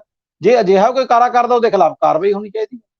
ਜੇਕਰ ਅਜਿਹਾ ਹੋਇਆ ਹੁੰਦਾ ਤੇ ਅੱਜ ਨਾ ਤਾਂ ਲੋਕਾਂ ਨੂੰ ਹਜ਼ਾਰਾਂ ਰੁਪਏ, ਤੁਸੀਂ ਦੇਖੋ ਬੰਦਾ ਦਿੱਲੀ ਤੋਂ ਕਿੰਨੀ ਵਾਰੀ ਆਇਆ ਹੋਊਗਾ ਜਲੰਧਰ ਤੱਕ, ਪ੍ਰੇ ਕਰਾਉਣ ਲਈ ਆਏ ਆ, 65,000 ਰੁਪਈਆ ਕਹਿੰਦੇ ਜੀ ਉਹਨਾਂ ਦਾ ਕਹਿਣਾ ਪਰਿਵਾਰ ਤੱਕ ਚਰਚ ਵਾਲਿਆਂ ਨੇ ਵੀ ਲੈ ਲਿਆ। ਔਰ ਸਾਡਾ ਬੱਚਾ ਜੋ ਟਿਊਬਰ ਸੀ ਉਹ ਤਾਂ ਠੀਕ ਹੋਣਾ ਤਾਂ ਕਿੱਥੋਂ ਸੀ ਹੋਣਾ ਸੀਗਾ, ਜਿਹੜਾ ਡਾਕਟਰੀ ਇਲਾਜ ਵਿੱਚ ਨਹੀਂ ਠੀਕ ਹੋਇਆ ਉਹ ਇੱਕ ਪਾਦਰੀ ਦੇ ਕਹਿਣ ਦੇ। ਦਾ ਭਾਵ ਇਹ ਹੈ ਕਿ ਅਗਰ ਆਮ ਜਿਹੜੇ ਲੋਕ ਭੋਲੇ ਭਾਲੇ ਨੇ ਉਹ ਇਸ ਤਰ੍ਹਾਂ ਮੱਕੜ ਜਾਲ 'ਚ ਫਸ ਜਾਂਦੇ ਨੇ, ਜੋ ਸੋਸ਼ਲ ਮੀਡੀਆ ਉੱਤੇ ਜੋ ਪ੍ਰਚਾਰ ਇਹਨਾਂ ਦਾ ਚੱਲਦਾ ਔਰ ਧੜੱਲੇ ਨਾਲ ਪ੍ਰਚਾਰ ਚੱਲ ਰਿਹਾ, ਉਹਨੂੰ ਰੋਕਣ ਵਾਲਾ ਫਿਲਹਾਲ ਕੋਈ ਤੰਤਰ ਨਜ਼ਰ ਨਹੀਂ ਆ ਰਿਹਾ। ਤੇ ਤੁਹਾਨੂੰ ਕੀ ਲੱਗਦਾ ਕਿ ਇਹਦੇ ਉੱਤੇ ਇੱਕ ਸੰਭਾਵਨਾਵਾਂ ਹੈਗੀਆਂ ਨੇ? ਕਿਸ ਤਰੀਕੇ ਨਾਲ ਇਹ ਤੇ ਕਾਰਵਾਈ ਹੋ ਸਕਦੀ ਹੈ? ਸਰਕਾਰ ਕੀ ਕਦਮ ਉਠਾ ਸਕਦੀ ਹੈ? ਦੇਖੋ, ਸਭ ਤੋਂ ਪਹਿਲਾਂ ਤਾਂ ਜਿਹੜਾ ਕਾਨੂੰਨ ਹੀ ਬਣਿਆ ਹੋਇਆ ਹੈ ਕਿ ਤੁਸੀਂ ਹੀਲਿੰਗ ਦੇ ਨਾਂ ਦੇ ਉੱਤੇ ਲਾਇਲਾਜ ਬਿਮਾਰੀਆਂ ਨੂੰ ਠੀਕ ਕਰਨ ਦਾ ਦਾਅਵਾ ਨਹੀਂ ਕਰ ਸਕਦੇ, ਉਹਦੇ ਉੱਤੇ ਕਾਨੂੰਨੀ ਕਾਰਵਾਈ ਬਣਦੀ ਆ। ਦੂਸਰੀ ਗੱਲ, ਜੇ ਇਹ ਕਹਿੰਦੇ ਆ ਕਿ ਮੈਂ ਕਹਿੰਦਾ ਜੀ 1% ਲਈ ਇਹਨਾਂ ਦੀ ਗੱਲ ਮੰਨ ਲੈਂਦੇ ਆ ਕਿ ਇਹ ਸੱਚੇ ਆ, ਇਹ ਜੋ ਕਹਿੰਦੇ ਆ ਸੱਚ ਆ, ਇਹ ਹੀਲਿੰਗ ਕਰਕੇ ਠੀਕ ਕਰ ਦਿੰਦੇ ਆ। ਹੂੰ ਇਹ ਹਸਪੀਟਲ ਦੇ ਵਿੱਚ ਕਿਉਂ ਨਹੀਂ ਜਾਂਦੇ? ਇਹ ਆਪਣੀਆਂ ਸਟੇਜਾਂ ਦੇ ਉੱਤੇ ਕਿਉਂ ਪੇਸ਼ੈਂਟਸ ਨੂੰ ਬੁਲਾਉਂਦੇ ਆ? ਅੱਜ ਬਿਲਕੁਲ ਪੰਜਾਬ ਦਾ ਜਾਂ ਦੇਸ਼ ਦਾ ਕਿਹੜਾ ਐਸਾ ਹਸਪੀਟਲ ਹੈ ਜਿੱਥੇ ਲਾਲਾਜ ਬਿਮਾਰੀਆਂ ਨਾਲ ਜੂਝਦੇ ਹੋਏ ਲੋਕ ਨੇ ਜਿਹੜੇ ਉਹ ਨਹੀਂ ਬੈਠੇ ਹੈ, ਜਾਂ ਮਰੀਜ਼ ਨਹੀਂ ਬੈਠੇ ਹੈ, ਜਾਂ ਰੋਜ਼ਮर्रा ਦੇ ਜਿਹੜੇ ਜੀਵਨ ਦੇ ਵਿੱਚ ਲੋਕਾਂ ਦੀ ਜਿਹੜੀ ਡੈਥ ਰੇਟ ਹੈ ਉਹ ਘਟਿਆ ਜਾਂ ਵਧਿਆ, ਠੀਕ ਹੈ ਜੀ। ਇਹ ਉੱਥੇ ਜਾ ਕੇ ਇਸ ਚੀਜ਼ ਦਾ ਦਾਵਾ ਕਿਉਂ ਨਹੀਂ ਕਰਦੇ? ਜਿਵੇਂ ਇਹ ਸਟੇਜ ਤੇ ਖੜ ਕੇ ਫੂਕਾਂ ਮਾਰਦੇ ਆ, ਸਟੇਜ ਤੇ ਖੜ ਕੇ ਜੋ ਇਹ ਡਰਾਮੇਬਾਜ਼ੀ ਕਰਦੇ ਆ, ਜੇ ਉਹਦੇ ਚ ਰੱਤੀ ਭਰ ਵੀ ਸੱਚ ਆ ਤਾਂ ਇਹ ਹਸਪੀਟਲ ਦੇ ਵਿੱਚ ਜਾਣ, ਉੱਥੇ ਲੋਕਾਂ ਨੂੰ ਠੀਕ ਕਰਨ। ਇਹਨਾਂ ਨੂੰ ਕਿਸੇ ਨੂੰ ਮਗਰ ਲਾਉਣ ਦੀ ਜ਼ਰੂਰਤ ਨਹੀਂ ਪਏਗੀ, ਦੁਨੀਆ ਆਪ ਹੀ ਇਹਨਾਂ ਦੇ ਮਗਰ ਤੁਰ ਪਏਗੀ। ਪਰ ਦੂਸਰੀ ਗੱਲ, ਅੱਜ ਮੈਂ ਪੂਰੀ ਜ਼ਿੰਮੇਵਾਰੀ ਦੇ ਨਾਲ ਆਪਣੀ organisation Shere Punjab and welfare federation society ਜੀ, ਜਿਹਦਾ ਕਿ ਮੈਂ ਸੀਨੀਅਰ ਵਾਈਸ ਪ੍ਰਧਾਨ ਪੰਜਾਬ ਆ, ਮੈਂ ਆਪਣੀ ਪੂਰੀ ਜ਼ਿੰਮੇਵਾਰੀ ਦੇ ਨਾਲ ਤੁਹਾਡੇ ਚੈਨਲ ਦੇ ਮਾਧਿਅਮ ਦੇ ਰਾਹੀਂ ਇਹਨਾਂ ਨੂੰ ਇੱਕ ਮੈਸੇਜ ਲਗਾਉਣਾ ਚਾਹੁੰਦਾ, ਇੱਕ ਚੈਲੰਜ ਦੇਣਾ ਚਾਹੁੰਦਾ ਕਿ ਮੇਰੇ ਲਿਆਂਦੇ ਹੋਏ ਸਿਰਫ 5 ਮਰੀਜ਼ ਇਹ ਠੀਕ ਕਰ ਦੇਣ। ਮਰੀਜ਼ ਮੇਰੇ ਹੋਣਗੇ ਜੀ, ਜਿਹੜੇ ਆਲਰੇਡੀ ਪੇਸ਼ੈਂਟ ਨੇ, ਮਰੀਜ਼ ਮੈਂ ਲੈ ਕੇ ਆਵਾਂਗਾ। ਜੇ ਉਹਨਾਂ ਮਰੀਜ਼ਾਂ ਨੂੰ ਇਹ ਠੀਕ ਕਰ ਦਿੰਦੇ ਆ, ਮੈਂ ਜਿਸ ਚਰਚ ਦਾ ਵੀ ਜਿਹੜਾ ਵੀ ਚਰਚ ਇਸ ਕੰਮ ਲਈ ਅੱਗੇ ਆਏਗਾ, 10 ਲੱਖ ਰੁਪਈਆ ਔਰ ਆਪਣੀ ਪੂਰੀ ਟੀਮ ਦੇ ਨਾਲ ਮੈਂ ਇਹਨਾਂ ਦੇ ਨਾਲ ਰਲਣ ਨੂੰ ਤਿਆਰ ਹਾਂ, ਇਹਨਾਂ ਦਾ ਪ੍ਰਚਾਰ ਕਰਨ ਨੂੰ ਤਿਆਰ ਜੀ। ਬੜੀ ਵੱਡੀ ਚੁਣੌਤੀ ਹੈ ਜੀ, ਇਹਨਾਂ ਦੇ ਵਿੱਚ ਭੋਰਾ ਵੀ ਸੱਚ ਆ ਜੀ। ਜੀ ਬਿਲਕੁਲ ਜੀ, ਲੱਗਦਾ ਕਿ ਚਰਚ ਵਾਲੇ ਅੱਗੇ ਆਉਣਗੇ, ਜਿਹੜੇ ਵੱਡੇ ਦਾਅਵੇ ਕਰਨ ਵਾਲੇ ਨੇ, ਵੱਡੀਆਂ ਚਰਚਾਂ ਵਾਲੇ, ਉਹ ਜ਼ਰੂਰ ਅੱਗੇ ਆਣਗੇ, ਤੁਹਾਡਾ ਚੈਲੰਜ ਕਬੂਲ ਕਰਨਗੇ। ਲੇਕਿਨ ਗੱਲ ਇਹ ਹੈ ਕਿ ਇਸ ਤੋਂ ਇਲਾਵਾ ਜਿੱਥੇ ਚੁਣੌਤੀਆਂ ਇਹਨਾਂ ਨੂੰ ਮਿਲ ਰਹੀਆਂ ਨੇ ਥਾਂ ਥਾਂ ਤੇ, ਵੱਡੀ ਗੱਲ ਸਰਦਾਰ ਜੀ, ਸਭ ਤੋਂ ਵੱਡੀ ਗੱਲ ਇਹ ਹੈ ਕਿ ਜੇ ਧਰਮ ਪਰਿਵਰਤਨ ਕਰਦੇ ਨੇ ਸਾਨੂੰ ਕੀ ਇਤਰਾਜ਼ ਹੋ ਸਕਦਾ, ਪਰ ਸਿੱਖੀ ਭੇਸ ਦੇ ਵਿੱਚ ਜਿਹੜੇ ਪਾਦਰੀ ਬਣੇ ਹੋਏ ਨੇ, ਪ੍ਰਚਾਰ ਕਰਦੇ ਨੇ ਔਰ ਬਕਾਇਦਾ ਲੋਕਾਂ ਨੂੰ ਉਹ ਜਿਹੜਾ ਉਧਰ ਜੋੜਦੇ ਨੇ, ਬਪਤਿਸਮਾ ਦਵਾਉਂਦੇ ਨੇ। ਉਹਨਾਂ ਦੇ ਬਾਰੇ ਪੰਥ ਦੀ ਕੀ ਰਣਨੀਤੀ ਹੈ, ਤੁਹਾਡੀ ਸੰਸਥਾ ਕੀ ਸੋਚਦੀ ਹੈ? ਦੇਖੋ, ਅਸੀਂ ਅੱਜ ਤੋਂ 7-8 ਮਹੀਨੇ ਪਹਿਲਾਂ ਧਰਮ ਬਚਾਓ ਮੋਰਚਾ ਨਾਮ ਦਾ ਗਠਨ ਕੀਤਾ ਸੀ, ਜਿਹਦੇ ਵਿੱਚ ਵੱਖੋ-ਵੱਖ ਸੰਤ ਸਮਾਜ ਤੇ ਸਮਾਜ ਸੇਵੀ ਸੰਸਥਾਵਾਂ ਨੇ ਅੱਗੇ ਹੋ ਕੇ, ਇਕਜੁੱਟ ਹੋ ਕੇ ਉਹਦੇ ਵਿੱਚ ਜਿਹੜਾ ਕਾਰਜ ਸੰਭਿਆ ਸੀ। ਔਰ ਅੱਜ ਪਿੰਡ-ਪਿੰਡ, ਸ਼ਹਿਰ-ਸ਼ਹਿਰ ਉਹ ਚੀਜ਼ ਪਹੁੰਚ ਚੁੱਕੀ ਹੈ ਔਰ ਅਸੀਂ ਉਹਨੂੰ ਘਰ-ਘਰ ਪਹੁੰਚਾਉਣ ਦੇ ਵਿੱਚ ਲੱਗੇ ਹੋਏ ਆ। ਇੱਕ ਸਿਗਨੇਚਰ ਅਭਿਆਨ ਅਸੀਂ ਜਿਹੜਾ ਚਲਾਇਆ ਹੋਇਆ, ਜਿਹਦੇ ਵਿੱਚ ਅਸੀਂ ਪੂਰੇ ਪੰਜਾਬ ਦੇ ਵਿੱਚੋਂ ਹਰ ਘਰ ਦੇ ਵਿੱਚੋਂ ਸਿਗਨੇਚਰ ਲੈ ਰਹੇ ਹਾਂ ਔਰ ਮਾਨਯੋਗ ਗਵਰਨਰ ਸਾਹਿਬ ਦੇ ਕੋਲੇ, ਪੰਜਾਬ ਦੇ ਗਵਰਨਰ ਸਾਹਿਬ ਕੋਲੇ ਉਹ ਸਿਗਨੇਚਰ ਫਾਈਲਸ ਅਸੀਂ ਪਹੁੰਚਾਉਣੀਆਂ ਜੀ। ਉਹਦੇ ਨਾਲ ਕੀ ਹੈ ਕਿ ਉਹਦੇ ਵਿੱਚ ਸਾਡੀ ਜਿਹੜੀ ਪਹਿਲੀ ਮੰਗ ਹੀ ਇਹ ਹੈ ਕਿ ਜੋ ਹੀਲਿੰਗ ਦੇ ਨਾਂ ਦੇ ਉੱਤੇ ਜਾਂ ਲਾਲਚ ਦੇ ਕੇ ਜੋ ਧਰਮ ਪਰਿਵਰਤਨ ਕਰਵਾਇਆ ਜਾ ਰਿਹਾ, ਇਹਨਾਂ ਪਖੰਡ ਦੀਆਂ ਦੁਕਾਨਾਂ ਨੂੰ ਬੰਦ ਕੀਤਾ ਜਾ ਜੀ। ਜਿਹੜੇ ਕਿ ਆਪਣੇ ਧਰਮ ਨਾਲੋਂ ਤਾਂ ਬੰਦੇ ਨੂੰ ਤੋੜਦੇ ਹੀ ਤੋੜਦੇ ਆ, ਦੂਜਾ ਬੰਦੇ ਨੂੰ ਝੂਠ ਬੋਲ ਕੇ ਵਰਗਲਾ ਦਿੰਦੇ ਆ। ਉਹ ਜਿਸ ਸਮੇਂ ਉਹ ਇਨਸਾਨ ਧੋਖੇ ਦਾ ਸ਼ਿਕਾਰ ਹੋ ਕੇ ਹੋਸ਼ ਚ ਆਉਂਦਾ, ਉਹਨੂੰ ਪਤਾ ਲੱਗਦਾ ਕਿ ਮੇਰੇ ਨਾਲ ਧੋਖਾ ਹੋ ਗਿਆ। ਐਸੀਆਂ ਹਜ਼ਾਰਾਂ ਦੀ ਗਿਣਤੀ ਦੇ ਵਿੱਚ ਵੀਡੀਓਜ਼ ਨੇ ਜਿਹੜੀਆਂ ਤੁਹਾਨੂੰ ਇੰਟਰਨੈਟ, YouTube ਦੇ ਉੱਤੇ, ਗੂਗਲ ਦੇ ਉੱਤੇ ਮਿਲ ਜਾਣਗੀਆਂ, ਜਿਹਦੇ ਵਿੱਚ ਲੋਕ ਕਹਿੰਦੇ ਆ ਕਿ ਸਾਡੇ ਨਾਲ ਧੋਖਾ ਹੋਇਆ। ਆ ਲੇਟੈਸਟ ਜਿਹੜੀ ਕੱਲ ਦੀ ਖਬਰ ਆ, ਜਿਹਦੇ ਵਿੱਚ 4 ਸਾਲ ਦੇ ਬੱਚੇ ਦੀ ਡੈਥ ਹੋ ਗਈ, ਇਹਨਾਂ ਦਾ ਸ਼ਿਕਾਰ ਹੋ ਗਿਆ ਪਰਿਵਾਰ। ਕਿਉਂਕਿ ਜੋ ਪਰਿਵਾਰ ਐਕਚੁਅਲ ਦੇ ਵਿੱਚ ਕਿਸੇ ਸਮੱਸਿਆ ਚੋਂ ਗੁਜ਼ਰ ਰਿਹਾ, ਕਿਸੇ ਬਿਮਾਰੀ ਨਾਲ ਜੂਝ ਰਿਹਾ, ਜਾਂ ਕਿਸੇ ਦਾ ਬੱਚਾ ਬਿਮਾਰੀ ਨਾਲ ਜੂਝ ਰਿਹਾ, ਤਾਂ ਉਹ ਦੇਖੋ ਉਹਦੇ ਲਈ 65,000 ਮਾਇਨੇ ਨਹੀਂ ਰਖਾਉਂਦਾ। ਉਹ ਸਿਰ ਧੜ ਦੀ ਬਾਜੀ ਲਗਾਏਗਾ ਕਿ ਕਿਸੇ ਨਾ ਕਿਸੇ ਤਰੀਕੇ ਮੇਰਾ ਜੀ ਹੈ, ਜਿਹੜਾ ਮੇਰੇ ਪਰਿਵਾਰ ਦਾ ਬੱਚਾ ਹੈ ਜਾਂ ਮੇਰੇ ਪਰਿਵਾਰ ਦਾ ਮੈਂਬਰ ਆ, ਉਹਦੀ ਜਾਨ ਬਚ ਜਾਏ ਜੀ। ਤਾਂ ਉਹ ਲੋਕ ਜਿਹੜਾ 65,000 ਉਹ ਬੱਚੇ ਦੇ ਇਲਾਜ ਉੱਤੇ ਲੱਗ ਸਕਦਾ ਸੀ ਮੈਡੀਕਲ ਸਾਇੰਸ ਦੇ ਤਰੀਕੇ ਦੇ ਨਾਲ, ਇਹਨਾਂ ਨੇ ਉਹਨੂੰ ਵਰਗਲਾ ਕੇ ਇੱਕ ਸਿਰਫ ਅਰਦਾਸ, ਨਾਲੇ ਅਰਦਾਸ ਦੀ ਕਿਹੜੀ ਕੀਮਤ ਹੁੰਦੀ ਹੈ ਜੀ? ਬਿਲਕੁਲ, ਅਰਦਾਸ ਤਾਂ ਸਾਡੇ ਰਿਸ਼ੀ ਮੁਨੀ, ਸਾਡਾ ਸੰਤ ਸਮਾਜ ਆ ਜਿਹੜਾ, ਉਹ ਤਾਂ ਅਰਦਾਸ ਕਰਦਾ। ਕਿਸੇ ਲਈ ਵੀ ਅਰਦਾਸ ਬੇਨਤੀ ਹੈ ਜਿਹੜੀ, ਉਹ ਹੱਥ ਜੋੜ ਕੇ ਪ੍ਰਮਾਤਮਾ ਅੱਗੇ ਅਰਦਾਸ ਕਰਦਾ। ਨਾਲੇ ਹਰ ਸਿੱਖ, ਹਰ ਪੰਜਾਬੀ ਤਾਂ ਸਵੇਰੇ ਉੱਠ ਕੇ ਸਰਬੱਤ ਦੇ ਭਲੇ ਦੀ ਅਰਦਾਸ ਕਰਦਾ। ਉਹ ਤਾਂ ਸਰਬੱਤ ਦਾ ਭਲਾ ਮੰਗਣ ਲੱਗਾ, ਕਿਸੇ ਤੋਂ ਨਹੀਂ ਚਾਹੁੰਦਾ ਕਿ ਮੈਨੂੰ ਕੋਈ ਫੰਡ ਦੇ ਕੇ ਜਾਵੇ, ਮੈਂ ਫੇਰ ਭਲਾ ਮੰਗੂਗਾ। ਚਾਹੇ ਗੱਲ ਅਸੀਂ ਸਿੱਖ ਧਰਮ ਦੀ ਕਰੀਏ, ਸਵੇਰੇ ਸ਼ਾਮ ਅਸੀਂ ਸਰਬੱਤ ਦੇ ਭਲੇ ਦੀ ਅਰਦਾਸ ਕਰਦੇ ਹਾਂ।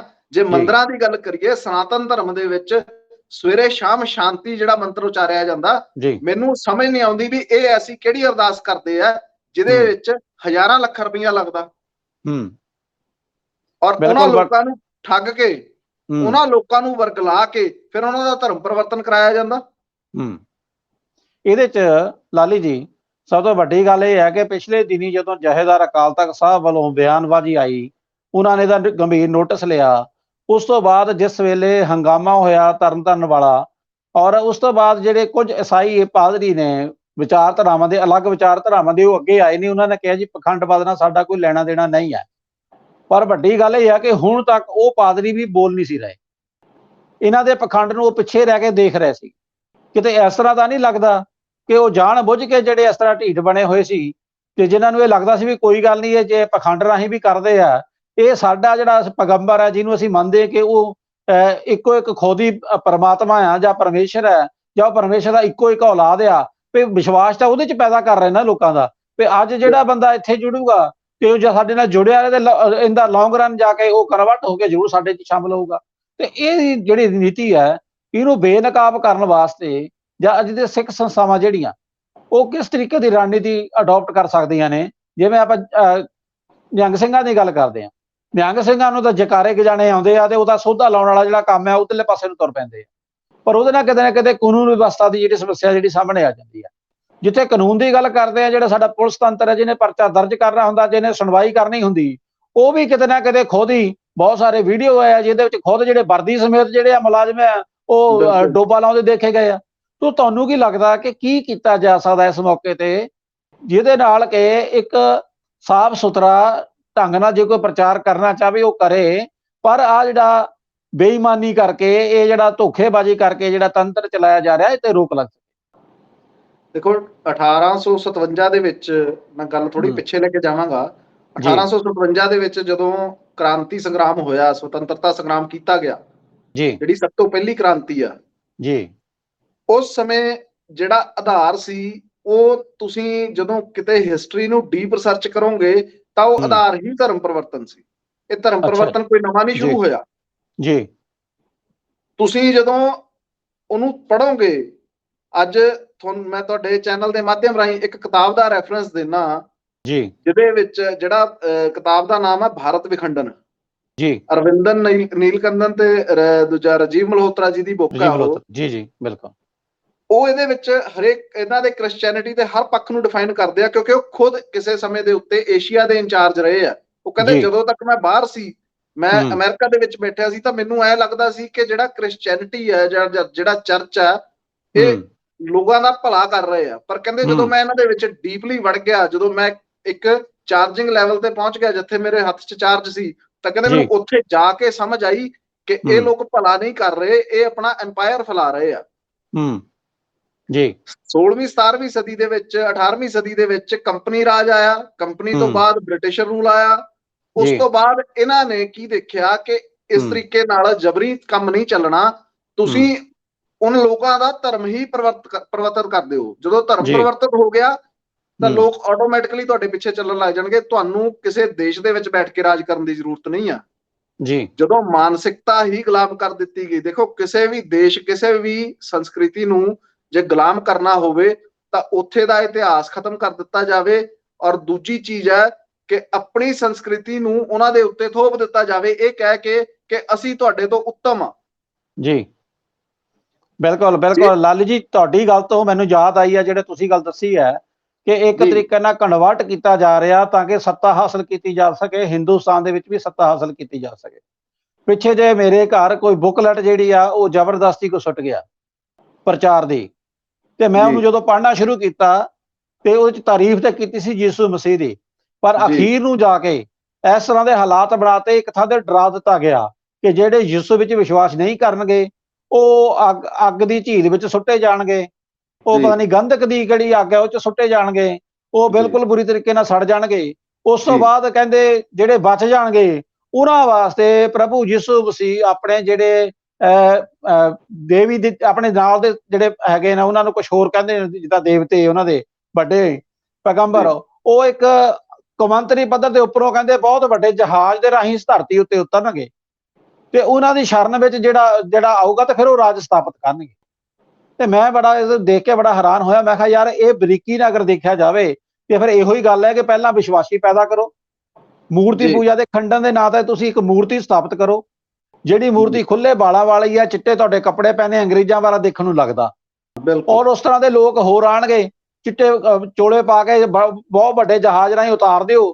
ਅੰਧ ਵਿਸ਼ਵਾਸੀਆਂ ਨੇ ਤਾਂ ਫਿਰ ਮੰਨ ਹੀ ਲੈਣਾ ਵੀ ਹਾਂ ਇਹ ਉਹੀ ਆਇਆ ਹੋਣਾ ਜੀ, ਯਿਸੂ ਹੀ ਆ ਗਿਆ, ਠੀਕ ਹੈ ਨਾ। ਤੇ ਉਹ ਆ ਕੇ ਜੇ ਕਹੂਗਾ ਵੀ ਹਾਂਜੀ ਮੇਰਾ ਹੁਣ ਰਾਜ ਆ, ਤੇ ਤੁਸੀਂ ਜਿਹੜਾ ਬਾਕੀਆਂ ਨੂੰ ਜੀਣ ਨਾ ਦਿਓ, ਉਹ ਲਾਗੂ ਵੀ ਹੋ ਸਕਦਾ।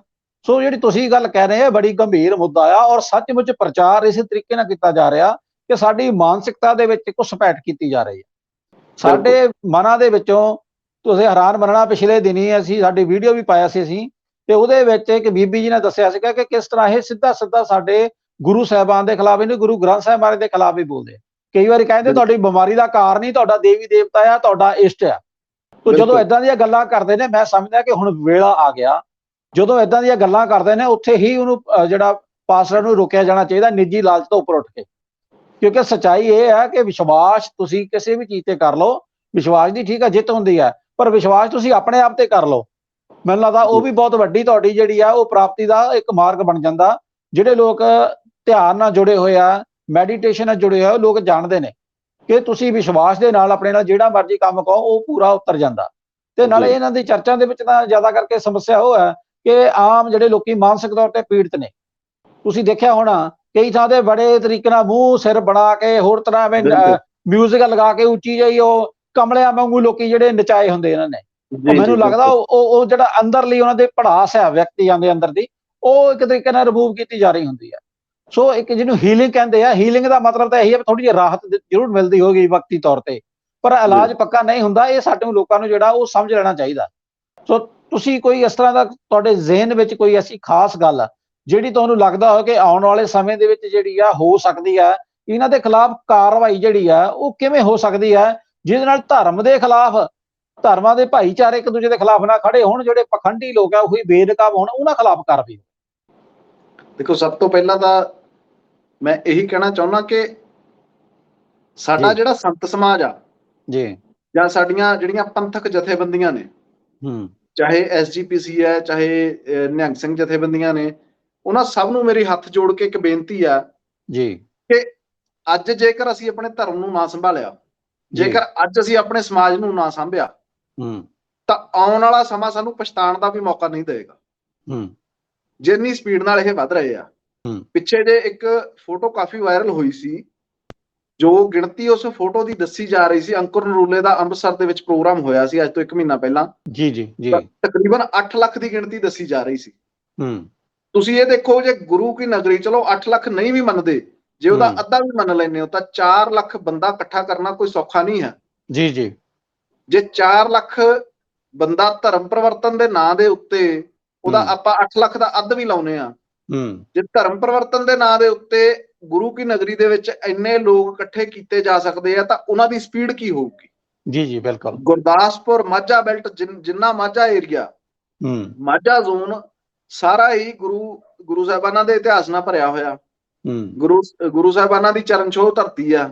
ਤੁਸੀਂ ਇਹ ਦੇਖੋ ਵੀ ਗੁਰੂ ਗ੍ਰੰਥ ਸਾਹਿਬ ਮਹਾਰਾਜ ਦੀ ਜਿਹੜੀ ਰਚਨਾ ਉੱਥੇ ਕਰਕੇ, ਉੱਥੇ ਸਭ ਤੋਂ ਪਹਿਲੀ ਜਿਹੜੀ ਤਾਬਿਆ ਸਥਾਪਿਤ ਕੀਤੀ ਗਈ, ਤਾਂ ਸਿੱਖਾਂ ਦਾ ਜਿਹੜਾ ਮੇਨ ਸਿੱਖਾਂ ਦੀ ਧਰੋਹਰ ਆ ਦਰਬਾਰ ਸਾਹਿਬ ਅੰਮ੍ਰਿਤਸਰ, ਤਾਂ ਉਹ ਵੀ ਵਾਝੇ ਦੇ ਵਿੱਚ ਆ, ਪਰ ਉਹਦੇ ਬਾਵਜੂਦ ਵੀ ਲੋਕਾਂ ਨੂੰ ਜਿਹੜਾ ਆ ਉਹ ਕ੍ਰਿਸਚੈਨਿਟੀ ਵੱਲ ਜਾਣਾ ਪੈ ਰਿਹਾ ਆ, ਲੋਕ ਜਾ ਰਹੇ ਆ, ਚਾਹੇ ਉਹ ਕਿਸੇ ਵੀ ਤਰੀਕੇ ਆ, ਤਾਂ ਉਹਦੇ ਚ ਕਿਤੇ ਨਾ ਕਿਤੇ ਕਮੀ ਸਾਡੀ ਆ। ਇਹਦੇ ਲਈ ਸਾਡੇ ਸੰਤ ਸਮਾਜ ਨੂੰ, ਸਾਡੀਆਂ ਪੰਥਕ ਜਥੇਬੰਦੀਆਂ ਨੂੰ ਅੱਗੇ ਆਉਣਾ ਹੀ ਪਏਗਾ। ਜੇ ਜਿਹੜੀ ਗੱਲ ਹੈ, ਜੋ ਘਟਨਾ ਚੱਕਰ ਵਾਪਰਦਾ ਇਸ ਵੇਲੇ, ਹੁਣ ਤਾਂ ਸਾਹਮਣੇ ਆ, ਕਹਿੰਦੇ ਪ੍ਰਤੱਖ ਨੂੰ ਪ੍ਰਮਾਣ ਕੀ, ਹੁਣ ਇਹਦੇ ਤੇ ਕੋਈ ਆਵਾਜ਼ ਨਹੀਂ ਉੱਠ ਰਹੀ। ਕੀ ਇਹ ਜਿਹੜਾ ਪਾਸਟਰ ਹੈ ਇਹਦੇ ਖਿਲਾਫ ਕੋਈ ਪਰਚਾ ਦਰਜ ਕਰਨ ਦੀਆਂ ਸੰਭਾਵਨਾਵਾਂ ਹੈਗੀਆਂ ਨੇ? ਉਹ ਹੋ ਜਾਊਗਾ ਜਾਂ ਉਹਦੇ ਵਾਸਤੇ ਹਲੇ ਜ਼ੋਰਦਾਰ ਆਵਾਜ਼ ਉਠਾਉਣੀ ਪਊਗੀ? ਕੀ ਕਰਨਾ ਪਏਗਾ? ਕੀ ਸੰਭਾਵਨਾਵਾਂ ਨੇ ਹੁਣ ਤੱਕ? ਜਦੋਂ ਤੱਕ ਸਾਡਾ ਪੰਥਕ ਜਿਹੜਾ ਸਾਡਾ ਤਾਣਾ ਬਾਣਾ ਇਕੱਠਾ ਨਹੀਂ ਹੁੰਦਾ, ਸਾਡੀਆਂ ਪੰਥਕ ਜਥੇਬੰਦੀਆਂ, ਪੰਥਕ ਆਗੂ ਇਕੱਠੇ ਨਹੀਂ ਹੁੰਦੇ, ਉਦੋਂ ਤੱਕ ਦੇਖੋ ਇੱਕ ਪਰਚਾ ਅੱਜ ਹੁਣ ਇੱਥੇ ਲਾਜ਼ਮੀ ਹੈ, ਘੱਟੋ ਘੱਟ 302 ਲੱਗਣੀ ਚਾਹੀਦੀ ਹੈ ਜੀ ਇਹਦੇ ਤੇ, ਔਰ ਨਾਨ ਬੇਲੇਬਲ ਆਫੈਂਸ ਹੈ ਇਹ ਜਿਹੜਾ ਇਹਨੇ ਕੀਤਾ। ਪਰ ਇੱਕ ਪਾਸਟਰ ਨੂੰ ਪਰਚਾ ਕਰਾ ਕੇ ਅੰਦਰ ਦੇਣਾ ਸਿਰਫ ਇੰਨਾ ਕੁ ਹੱਲ ਨਹੀਂ ਹੈ, ਜਦੋਂ ਤੱਕ ਕਿ ਆਮ ਸਿੱਖ ਜਾਗਰੂਕ ਨਹੀਂ ਹੁੰਦਾ। ਉਹ ਆਮ ਜੀ ਸਿੱਖ, ਮੈਂ ਫਿਰ ਤੁਹਾਡੇ ਮਾਧਿਅਮ ਦੇ ਰਾਹੀਂ, ਤੁਹਾਡੇ ਚੈਨਲ ਦੇ ਮਾਧਿਅਮ ਰਾਹੀਂ ਇਹ ਕਹਿਣਾ ਚਾਹੁੰਦਾ ਕਿ ਆਮ ਸਿੱਖ ਦਾ ਜਿਹੜਾ ਜਾਗਰੂਕ ਹੋਣਾ ਉਹ ਸਾਰੇ ਦਾ ਸਾਰਾ ਸਾਡੇ ਪੰਥਕ ਅਦਾਇਰੇ ਦੇ ਉੱਤੇ ਨਿਰਭਰ ਕਰਦਾ। ਜੀ ਜੇ ਸਾਡਾ ਪੰਥਕ ਅਦਾਇਰਾ ਆਪਣੇ ਹੱਥ ਦੇ ਵਿੱਚ ਅੱਜ ਸਮਾਜ ਦੀ ਕਮਾਂਡ ਨਹੀਂ ਲੈਂਦਾ, ਇਕਜੁੱਟ ਹੋ ਕੇ ਨਹੀਂ ਚੱਲਦਾ, ਤਾਂ ਫਿਰ ਆਉਣ ਵਾਲੇ ਸਮੇਂ ਦੇ ਵਿੱਚ ਜਿਹੜੀ ਗੱਲ ਮੈਂ ਪਹਿਲਾਂ ਕਹੀ ਸੀ ਕਿ ਹਰ ਗਲੇ ਦੇ ਵਿੱਚ ਕ੍ਰਾਸ ਹੋਏਗਾ, ਜਿੰਨੀ ਤੇਜ਼ੀ ਨਾਲ, ਜਿੰਨੀ ਸਪੀਡ ਨਾਲ ਇਹ ਵੱਧ ਰਹੇ ਆ।